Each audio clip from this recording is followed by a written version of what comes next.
Hello and welcome back to Why We Write Fantasy. My name is Oscar, And I'm KJ Aiello. and today we're going to talk about something that is, I think, is pretty interesting. It's do you need Mhm. an agent? Yes or no? And of course, the answer is not yes or no. It's mostly like it depends. Are we going to dive into that? Because if not, this will be like a Bye. 60-second episode. But I think it's a really good spot because KJ, you Yeah, know the industry pretty yeah. well. I do not. So some of the questions that I'm going to be asking you is maybe some are going to be based on what I know, what I've heard, hmm and some others you might just tell us what it actually is. Right. Right. Yeah. Yeah. I'm really excited about this episode too because I do know a fair bit about the industry because I've been in the industry a little while. Hmm. But what I found when I was entering the industry is that it was very difficult for me to be able to get information. And it's not like anybody is holding this information back. It's just like, how do you find out? And I found out through listening to podcasts, through going to events, through asking other people, and just a lot of Googling. And it's a lot of Yeah. hard work. So I'm hoping maybe we can distill a lot of that hard work that you would end up doing, you, the listeners, our viewers, and be able to give you the information right here. And it's also based a bit on my own experience and what I've, secondhand experiences from colleagues and friends who are also in the industry. So I know, Oscar, that you have asked me in the past lots of questions about Oh, the and I have industry. more. Like And that's the he thing. has Yeah. more. He's always asking me. He's like, wait, what? But I So, think it would be good to like because as we were saying, like I would be like a perfect example. Someone who yes. has no idea is just hmm writing the first draft. Well, in this case, is my second draft, hmm and I don't know where to go from here. So Yeah. yeah, and it would be great to have you here. But before we get into all that, we're Yes. gonna talk quickly about what are we reading right now. So KJ, what are you reading today? I am reading Legend Born by Tracy Dion. This is the gorgeous cover. Now, I should have looked up. I don't know if it's a duology or a trilogy, but anyways, there's more than one of these. This is the first book. It is a true YA fantasy. It's urban fantasy. It's based around secret societies and ancient legends and yada, yada, yada. And it deals a lot with racism and colonialism as well, which I really appreciate. I think it's fantastic in a YA audience because, I mean, we need these stories out there. It's a lot of fun. I'm about halfway through, thoroughly enjoying it. We'll be reading the second one, Tracy Dion, Legend One. How about you, Oscar? Amazing. I'm Yes. reading Kings of the Wild. This is Yes. a book. The author is Nicholas Ames. I hope I'm pronouncing the last name properly. But I got this was recommended to me by Goodreads when I finished some of the few ones, and I read the premise, and it sounded really fun. And I'm Yeah. actually like halfway through it, and it's actually really fun. It's a band of retired adventurers that have to go into the road again, and it's how they are getting back together, finding all the other party members, and the world is fantastic. It feels and it's funny. It's packed with action. For me, it feels like I'm playing, like I'm reading a D&D campaign that I Oh would my have God, this is played. you. This is so good. It's super. It's really high fantasy. Yeah. Um, it's really good. Like you get, Nice. and I think if you play any role playing game, I mean, I said Dungeons and Dragons. I don't play Dungeons and Dragons anymore, but Pathfinder. Yeah. But both are kind of like similar in the type of monsters that they use and all that. There's a lot of references here to all those monsters, so it's Nice. really fun. It's really really fun. Like I'm enjoying it, having a blast. It's super funny, um, action packed. So this is something that I would totally get for myself, and I'm so glad that Goodreads recommended this to me. So Nice. All yeah, right. That's awesome. it I'm gonna have is. to put it on my growing TBR list, which is Yeah, overwhelming at this point. honestly, it's actually a pretty easy read, especially Yes. because it's kind of funny and all that. It's like a page turner. So I started this, I would say, 3 days ago, and I'm right now on page 244. And I'm not Wow. reading that. I mean, I'm busy at work, so I'm not reading as much as I wanted to. So I think this is one that if I had all the time in the world, I could read it in one day. Just sitting. Man, So it's so I fun. love those. It's Yeah. really engaging. Nice. Okay, Cool. so Before we move into the actual questions and talking about the agents, I just want to remind everybody, if you like what we're doing here, like and subscribe if you're watching YouTube, or subscribe to the podcast if you like the audio version on any of the podcast apps that are available in the market. Yes. Uh, okay, KJ, you are the expert Yeah. here. So I thought that before we jumped into answering the question, do you need an agent or not? I thought it would be good to clarify what an agent does first. Yeah. Yeah. Yeah. I'm really glad you asked that because I remember you and I having a conversation a while ago. And you were struggling with the differentiation between an editor and an agent, right? Correct. Yeah. So a literary agent is somebody who will actually represent you in selling your manuscript or manuscripts to various publishers. That is what they do. They will help with negotiating the contract, whether that's world rights or TV, film, podcast, yada, yada, yada. And they will also secure a higher royalty for you. They will negotiate for a higher book advance for you, that sort Hmm. of thing. They are well versed in contracts, in publication, like the legal aspect of the publication world. They know a lot about that, which is one reason why having a literary agent can actually really stand you in good stead. Because there's a lot of clauses in a contract that just, your average layman would have no idea what to do. Yeah. So, but in order to be able to get your manuscript to, into sellable shape, or, when they send it out on submissions to editors, the agent will go through and do a couple of rounds of edits for you with you. So they do have to have editing chops, right? Some are better than others, whatever the case may be. Hmm. Um, so an editor, an acquisitions editor, will be somebody who actually works in-house at a at a publishing house, right? So like Macmillan or HarperCollins or, yada, yada, yada. And they are the people who will then, they get the emails from your agent that say, hey, I have this manuscript. It's fantastic. Here are the comps or comparative titles. This is why it would be great for your list. And then the acquisitions editor will then decide yes or no. They'll go through, kind of the questions that they have with you. And if it does sell, if your agent does sell it to the publishing house, they will do it through that acquisitions editor. And then you are then sort of handed over with your manuscript to the editor. And that's the person you will be working with in order to get your manuscript into absolutely sublime shape.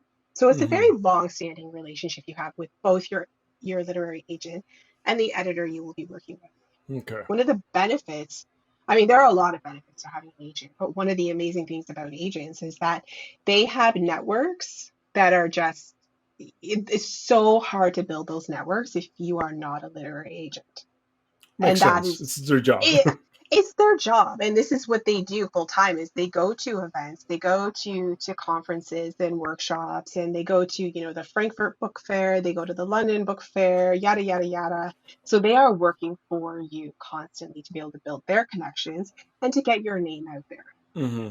A good agent will work really hard for you. Yeah. So does that answer your question? Like, does that feel clear?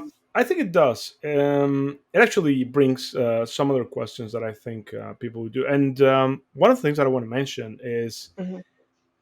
the agent thing is not something that happens in every country. So, for example, in Mexico, we do not have that thing. Oh, again, Ah, it's a smaller literary yeah. world in Mexico, but you don't have agents. That's not something. I mean, some people might have, but it's not something that is kind of as a requirement as is seen here in Canada or in the U.S. Something like that.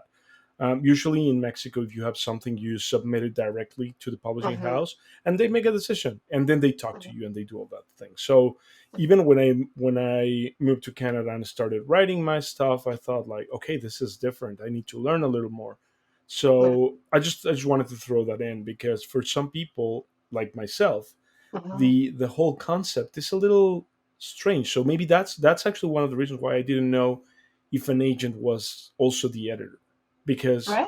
Right. in where I come from, it's more like that. Like you have an editor who helps you to get your manuscript as amazing as it can be, and then they will submit it to the publishing house. So that's Right. kind of like this person in the middle who can Uh-huh. help with a lot of things. As you said, like I think there's many benefits. I think for someone like myself who um, I hate contracts. I hate doing all that Yeah. negotiation. So I would be super happy that someone handles that for me. Right. I don't know if I would be, I don't even knowing the process or being comfortable going to directly to a publishing house. Like, hey, here, this is I'm Oscar. I have this. Take a Mhm. look. Yeah. And I think I would feel more comfortable having someone to do that. So Right. I like what you said about that. There's a lot of benefits and kind of explaining what it is. But I think one of the things that even before talking about like what an agent does and how they sell and they talk to editors and all that, Hmm. I think one of the things that I would like to know, especially as a debut writer, Hmm. uh, how hard is it for me to get an agent? Hmm. What do I need to do to start to get an agent? I think I mean you've done that, so it would Yeah. be cool to understand what's the process. Like right now, Yeah. I'm as I said, like I'm finishing my second draft. I don't think it's going to be ready. I think I'm going to need to do a third part. But that's my story. Don't worry about it. But Uh, once I'm done with the manuscript, what should I do? right. So I cannot tell you what you should do. Okay, okay. Maybe not what you should do, but But what would be the yeah, process for me? Let's say I have my sure. manuscript and I Yeah. want to get an agent. Yeah. If you want to get an agent, and I also want to like sort of hang this idea here that you actually don't have to have an agent. I had an agent, I no longer have an agent. I decided to break my contract with them because I didn't feel like they were serving my needs. And you do not need to have an agent, and that's the great thing. There are so many options out there now. When I sold my manuscript, I did it on my own to a really great publisher here in Canada that has worldwide publishing and selling options basically, like my book will be available worldwide. um, I negotiated it myself, and I'm part of what's called the Writers Union of Canada. So I am a unionized writer. So I went to my union and I got one of their lawyers to look at the contract for me. So these are also your options, right? You don't necessarily have to go with an agent Hmm. because it can be very difficult. And the disparity of agents to really talented writers and also the agents diversity of agents can be really difficult, particularly for Black, Indigenous, people of color. There are not enough agents to represent those writers, right? Right. You do want to get an agent, which yay, good for you. You want to make sure your manuscript is in the best shape that you can get it, right? A lot of writers think that they need to then, before they actually start querying agents, is to get an editor, a freelance editor, to edit it for them. You don't necessarily need to do that because you need to go into your agenting relationship and then further into the editorial process with an editor. You will have multiple revisions, a lot of revisions. Yeah. So I don't actually necessarily recommend hiring a freelance editor before you start querying because it's just you're gonna go through edits anyways. You can Hmm. if you want. So make sure that your manuscript is in great shape. You want to write up a query letter. Query letters are so hard to do. You basically have to distill a bunch of concepts into 300, 350 word letter, basically. So you have to introduce yourself, give them a hook. You don't have to give a synopsis. Like don't give a synopsis Hmm. basically in your query letter. What are the comparative titles? Why is this important, or why are you the one to write it? And give them a little flavor of who you are, right? Something that's memorable about you. Try doing that in 300, 350 words. Have fun. Yeah. Yeah. It's really, really hard. Eric Smith, who is an agent, a literary agent with PS Literary, he has some phenomenal resources on his personal website that relate to actually query letter writing. So I recommend that you go see Eric Smith, PS Literary Agency. He's really great for that. Um, yes, I love that you're giving those. Yeah. You're not gonna like what I'm gonna say, but I Yeah. was doing some research about query letters, Yeah. and what I did is I actually went to ChatGPT Oh, and geez. asked him. I know I knew you wouldn't like it, No. but I asked ChatGPT like Yeah. write a query letter about any book that I knew, like for example, Yeah. Lord of the Rings or The Blade itself or Kings of the Wild. Like write a query letter, and I think ChatGPT did a decent job.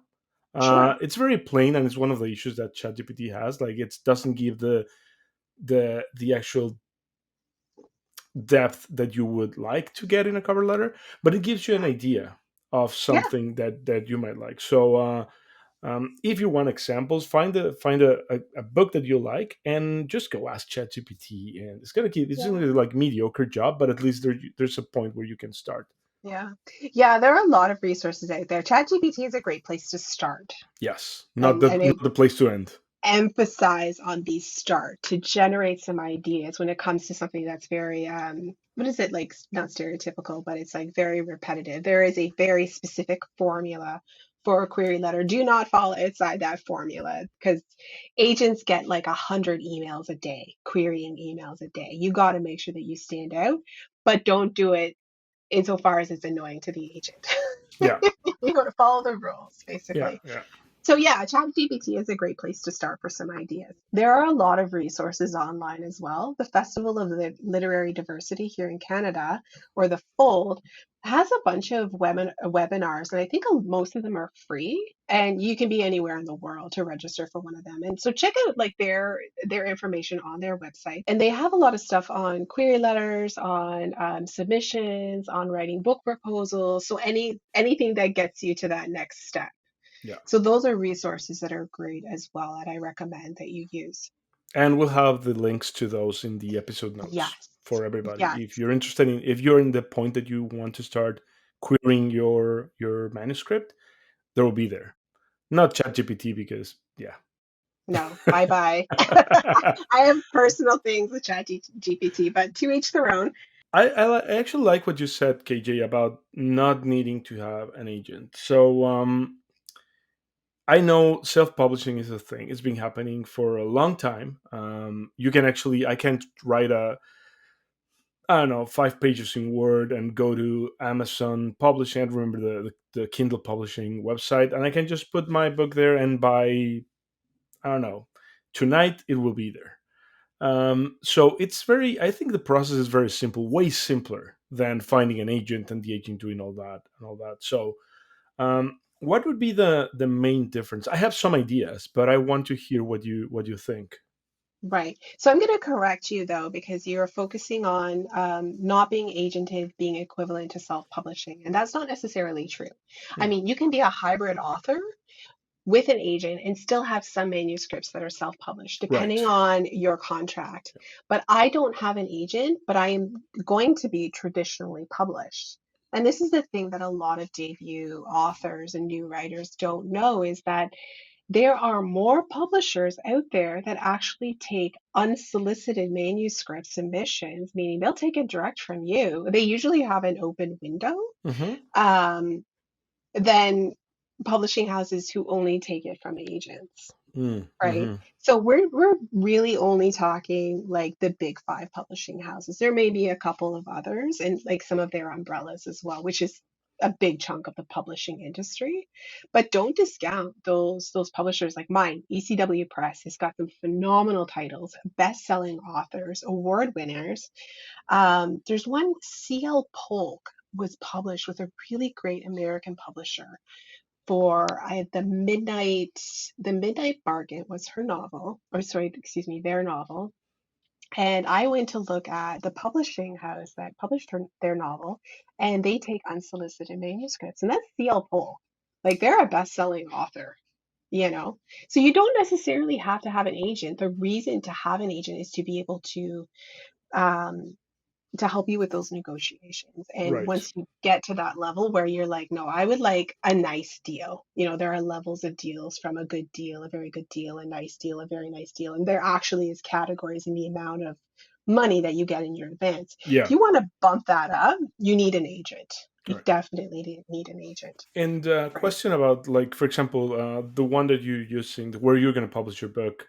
Right. If let's say I have an agent, would that agent be able to like submit my manuscript with them, or is Yes. this a completely different thing? I need to do it Nope. myself. Okay. Nope, absolutely. In fact, I would say a lot of the authors who are published with ECW Press, my publishing house, a lot of them are agented, Okay. right? Yeah, and So it it's was just only like another option, not like yeah, they don't take anything from an agent. It's different. They take no, from authors directly or from agents. It's not like they the the big ones that only take from agents. Yes, exactly. So it's a as far as like the amount of publishing houses that don't take unsolicited manuscripts is actually a lot smaller than those who do. It's just the ones who don't take unsolicited are the big five, and they take up a huge chunk of the publishing industry, right? Of Right. like everything that you see in Barnes and Noble and Indigo and yada yada yada. Um, but there are considerations. When I was first thinking about, I was with my agent at the time, and we were thinking about where to actually query or submit my book proposal to. My agent at the time was very firm on one of the big five, particularly Penguin Random House. And that's great. That's a dream come true. But I actually didn't want that. I wanted one of the smaller publishers, even though my publisher is actually a very big publisher, because I knew that I would have more of a personalized experience. I would have more hands on, that sort of thing. Hmm. When it comes to the big publishing houses, it's very hard to get the marketing departments to invest like money, time, labor into the marketing of your book. Right. So for me, I wanted a little bit more control over that. I wanted a little bit more of a personalized experience simply because of the subject matter, the type of book that I was writing. Right. Yeah, and that's one of the reasons why I'm not with my agent anymore is because we butted heads. That I happens. knew it happens, and that's why, you don't always go with an agent. And the agent you do go with, you have to actually really work well together. You are in it together. And like again, there's a lot of considerations with an agent, and I think agents are fantastic. It's just that one wasn't for me, Yeah. right? And I think that's one of the things that I wanted to mention is that Yeah. it's like in every long term relationship, Hmm. you need to it has to be a good fit. Yes. Like you 100%. need to be able to work together to talk, to discuss your writing Yeah. in a constructive way that's going to make you better. And one of the things is that you need to be feel supported. Like Yes. it's 100%. Yeah. and now that you mentioned that you parted ways with your agent, Mhm. I'm not going to ask why or anything. I think that doesn't matter. It's more like I want to know what are the lessons that you learned from that experience Mm. that will help you in the future. Yeah. The biggest lesson I learned was to go with my gut. The agent I was with, they're a great agent. They're just not the agent for me. And there were a few red flags that I was feeling. And I didn't go with that. I went with the first yes, is what I Mm. did. And I know that a lot of people in the industry, they'll say all it takes is one yes. And that's true. It takes one yes to realize that you can get more yeses.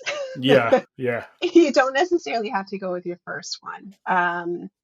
So I think that's the first thing that the lesson that I learned. Mm. Um, and the second lesson I learned is that I actually don't need to have an agent. I don't need it. I'm not, that's not one of my big career goals now. Mm. In the future, I probably will query. I have a couple novel manuscripts that I'm hoping to dig up and polish that would perhaps do better with an agent, but I'm not entirely sure Mm. because I want that, whatever relationship that is in the future, if I do have one, I want it to be a very one of mutual respect, Like a partner. uh, a partner, a collaborator, Yeah. somebody who I know will stick with me through thick and thin, so we could be bestsellers together. Right, right. Because I mean, They make money off you're of you. right. That's what I was gonna say. Like your success is their success, and vice versa. Like Exactly. if they actually are able to Exactly. I don't know, to Yeah. land a massive deal, you're gonna Yeah. get the benefit, but they will get their commission, which is still a lot of money. Yeah. So, Yeah. and Yeah. yeah, one thing that I noticed with some agents is, and when I was like doing some quick research for them, is a lot of them say that they will basically read your query letter once. If they Yes. don't like it, they will never ever want to hear from you again. And maybe not like that, but it's more like Mm, um, I don't know about I don't that. know if never again, but I noticed that like it's like there were Okay. notes in some of the agents' websites that said like if you have already queried before and you didn't get a response, I will Right. not be considering your query. That manuscript. But if you have another one, you can query them with that other one. Okay. That, yeah. It's for that particular manuscript. Okay, so it's for a particular Yeah, man. Yeah, yeah, that's good that you clarify yeah. that, because I was thinking like, well, I mean, you can write a piece of garbage, like You're gonna say it, when POS. yeah, when you are like starting writing, but Yeah, then you're gonna get better because practice yeah. makes better. And what if you have a better thing? Like, would they be willing to listen to you? But I like that you clarify that, because Yes. I saw that in a bunch of websites. So Hmm. again, if someone that is listening is ready to query, or maybe queried Yeah. before, think about what KJ just said is for that particular manuscript. If you have a new thing, go into it. And make sure, and this is why it's so important that what you put out there is the best that you can get it. Yeah. And understand full well that, a team of experts like editors and agents are going to help you make it better, but the best that you can get it. If you're feeling like, oh, maybe they won't notice this, or like, oh, this is just, it's fine. No, Yeah. you got to get it. You just polish it up, get some beta Right. readers, maybe like a writing coach. Maybe if you can't get it to that point where you're like, there's something wrong with this, I don't know what it is, maybe you do need a developmental editor, right? It's Yeah. very individual, but what you put out there, and I'm so glad you brought that up, Oscar. What you put out there, you have to make sure that it's you feel confident with it. Yeah. You are proud of that work, Yeah. right? Yeah. And then put your armor on because you're going to get a lot of rejection. Oh yeah, for a, sure. a Yeah. Yeah. lot. Uh, we were going to talk about that in a future episode about like Oh, yes. rejection, all doing that. But Yeah, yeah, yeah, yeah. I think I like what you said there. And going back to the point that you talked about the Mhm. your novels and all that, would you be thinking on like self-publishing, like submitting independently, or finding an agent? What would be your preference there? I think it would depend on what the manuscript is. So the way self-publishing is going now, or indie publishers or indie authors. One of my good friends, actually, Allie Temple, Who we just um, had in a who previous we episode? just she's like, oh my God, I fangirl all the time around her. She is an indie published author. And she's killing it. She's probably making more money with the trilogy that she just published than she would have, with an agent. Like, she is just doing amazing.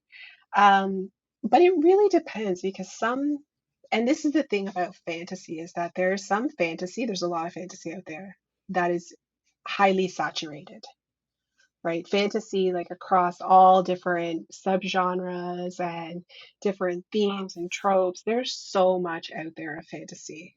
It's kind of becoming like the way Harlequin was with their romances, their 50, 60,000 word romances that, the real hardcore romance fan would like inhale two of those a day. So they had to churn them out, right? Mm-hmm. So this is what's happening with a lot of fantasy now. Is you have a very specific trope, you have a very specific kind of plot line, and yada yada yada, and they're getting churned out quite quickly now. Yeah. The problem with that is, how do you rise above the noise? How are you heard and seen by agents or editors? And what if you have sort of like I guess, a theme or an idea that's a little bit subversive, like Ali's was with lesbian pirates. Like, Mm-hmm. and her agent at the time wanted her to age it down to YA. And Ali was like, I'm not doing that. I'm writing adult fantasy. So she went the self pub route, and she's doing well with that. So, Hmm. I think with, some of my manuscripts, there's definitely, I have a trilogy that I'm considering self publishing. I even bought covers for them. They look so cool. Um, and this is what ends up becoming a hybrid author, right? You Yeah. have so many options out there what you want to do. You can be unagented hybrid author, you can be agented hybrid author, you can be only traditional, you can be only indie. The options are endless, which is one of the beautiful things about publishing right now, Yeah. right? And I think talking about that, we need to mention that is this is being a hybrid author is not only for people who are just starting or have maybe a couple of books. Yeah. Very high high recognized names High out there. selling. Yeah. Yeah, like we have, for Yeah. example, the one I can think of right now is Brandon Sanderson. Like Yeah. he's massive, and he has his books, like they're traditionally published, and he also self-published as well. Yeah. So this Yeah. is not something that is for people. Being self-publishing something doesn't mean that it's not good. It just means that you Hmm. want to go in a different route. And Yeah. I mean, honestly, if Brandon Sanderson is doing it, I think anyone can do it. I Yes. don't know if It's a anyone can lot, do but it as his level. yeah. Yeah, the level that Yeah. he's doing it is just it's outstanding. Yeah. But I think it's an option, and I think it's It is good an option. that we mentioned that here. Yeah.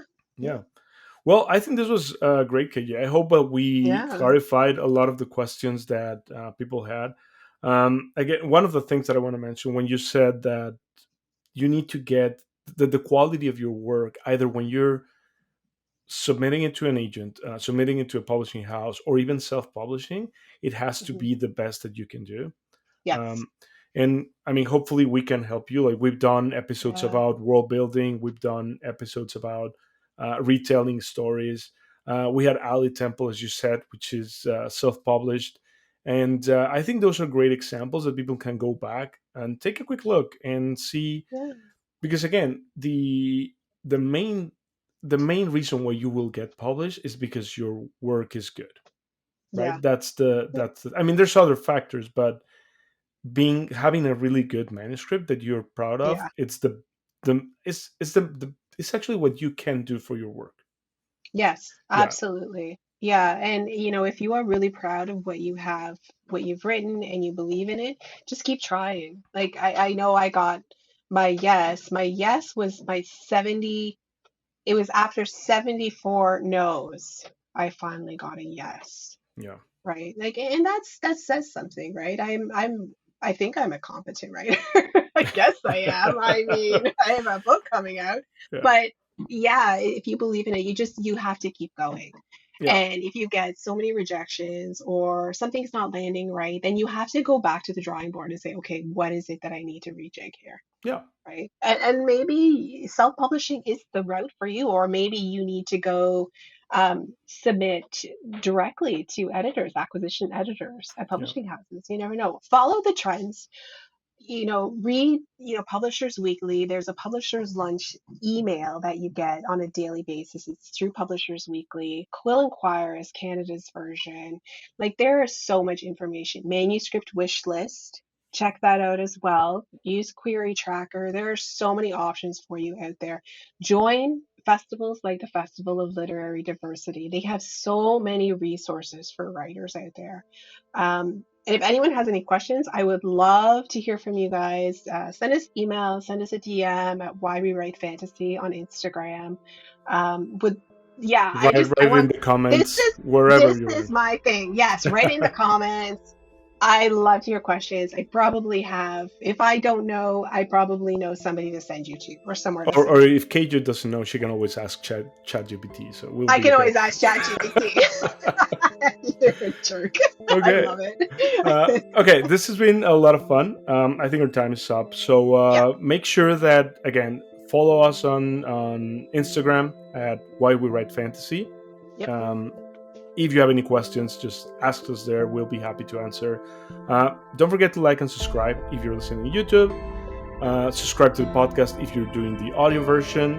And make sure that you stay on top. Like, we launch episodes every Tuesday, so Mm-hmm. we'll be We here. love you. Every Tuesday, you can get rid of that. We'll see you next time. See you next time.